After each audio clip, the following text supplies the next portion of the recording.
All right, besties, let's talk about how the U.S. went from that's not my problem to full send into World War I in just a few years. And let me tell you, the drama, messy. Secret messages, sneak attacks, and a whole lot of bad decisions. So grab your tea because today we are spilling it all.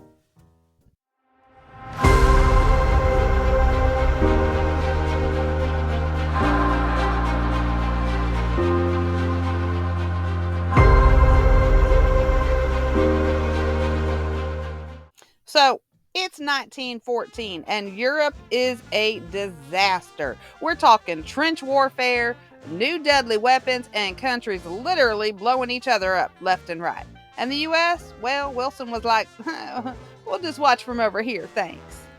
America was all about neutrality, but at the same time, we were making serious bank selling weapons, food, and supplies, mostly to Britain and France. And Germany, not happy about that. So Germany decides they're done playing fair. They start using U-boats to sink everything in the Atlantic. Enemy ships, supply ships, even passenger ships. And then boom, May 7th, 1915, the Lusitania, a British passenger ship, gets torpedoed. Over 1,000 people die, including 128 Americans.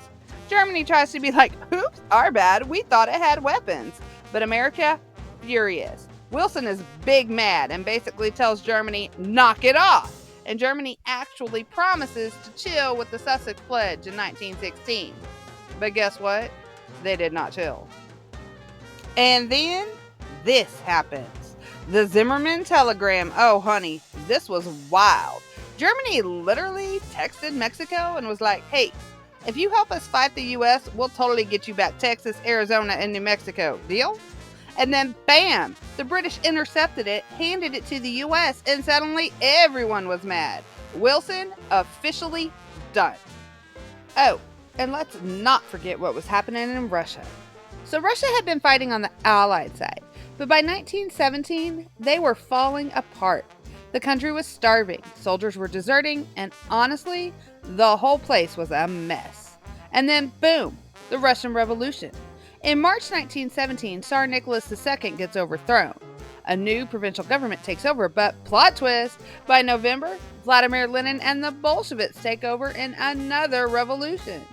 Lenin, not about that war life. So in early 1918, Russia drops out of World War I, signing a treaty with Germany.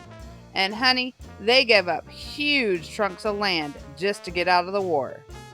This was bad news for the Allies because now Germany didn't have to fight on two fronts anymore. They could send all their troops to fight in France, which meant the Allies desperate for fresh troops.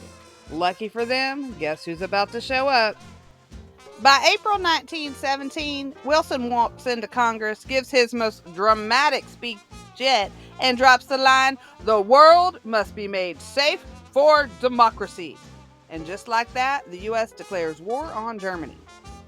But yeah, it turns out the U.S. Army wasn't exactly ready for war. So Wilson passes the Selective Service Act, and boom, millions of men get drafted.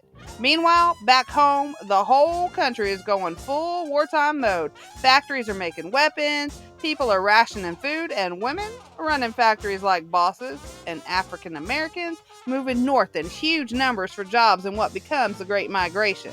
But let's talk about something sketchy. Wilson also passes the Espionage and Sedition Acts, and this is where things get real shady. Okay, so quick history lesson. The Espionage Act of 1917 made it illegal to speak out against the war effort.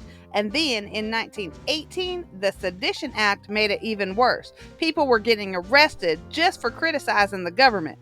Enter Charles Schneck, a socialist who was not a fan of the draft.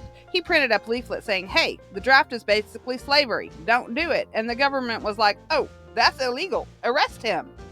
Schneck gets convicted and he's like, hello, First Amendment, free speech, anyone?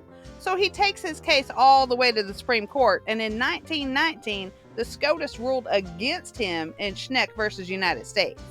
Justice Oliver Wendell Holmes basically said, yeah, free speech is cool and all, but not when it's dangerous. And then he drops the famous line, you can't yell fire in a crowded theater. Basically, the court said free speech has limits, especially during wartime.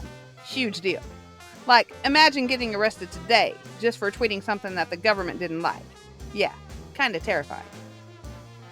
By 1918, the Allies are struggling. They've been fighting for 4 years. Then, bam! The American Expeditionary Force rolls in, led by General John J. Pershing, and it's like the Allies got a brand new energy boost.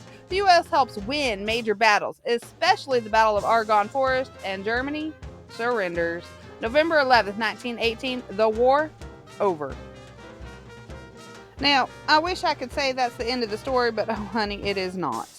Wilson, he's got big dreams for world peace. He's out here trying to create the League of Nations, redraw Europe's borders, and make sure this never happens again.